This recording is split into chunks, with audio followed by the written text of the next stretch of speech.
Hello, I'm Warren Smith, president of ILA Local 1408. And I've made this video to dispel some rumors, or should I say lies. I took office January 1st, 2023 with one goal in mind. And that goal was to represent you to increase your way of living and to better your welfare, to get you more money, to strengthen the union. And I say that we have done a great job. And when I say we, I'm talking about my entire administration. We have worked together, we have challenged management at every turn, and we have delivered for you a product that is better than we've seen in the last 30 years that I've been president. And I'm not ashamed to say that. As a matter of fact, I'm very proud of it. But with all of our accomplishments, although we have gotten the harness men back as of October 1st, we've gotten the stack operators back, something that everybody said could not be done. We've increased the number of line handlers it takes to tie the ship and to turn one loose. We've negotiated an awesome product as far as the trailer bridge contract. We have legitimately done the work that was necessary to change the trajectory of ILA Local 1408. And still, all I hear are lies about the financial office. So let's talk about it. I'm not one for hiding. You all know that I put it out there and it is what it is. January 1st, 2023, when I took office, it was reported by Jan Clark, the financial secretary, that the local had $1.3 million in the treasury. That was not true.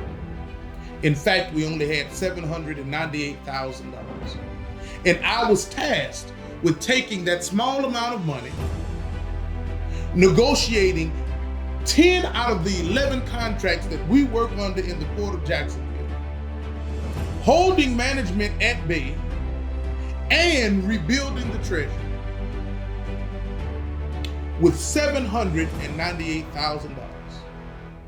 And I'm happy to report today that this administration has been able to do it with your help. In fact, there was a grievance filed against me as the president for doing such a great job.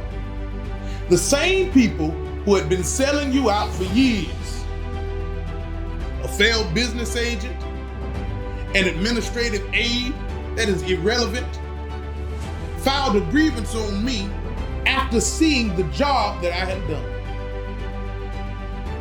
Right after he had told me, I love the job you're doing, I just wish that I was the one who was doing it with you.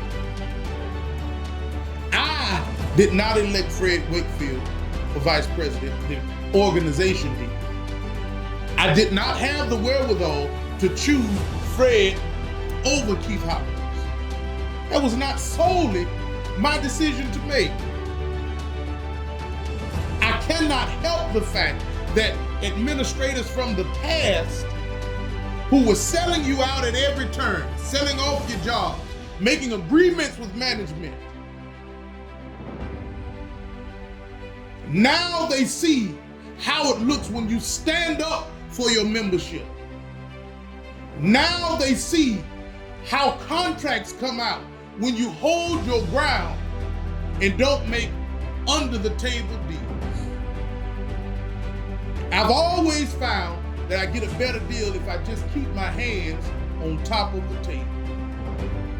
And that is what I have done.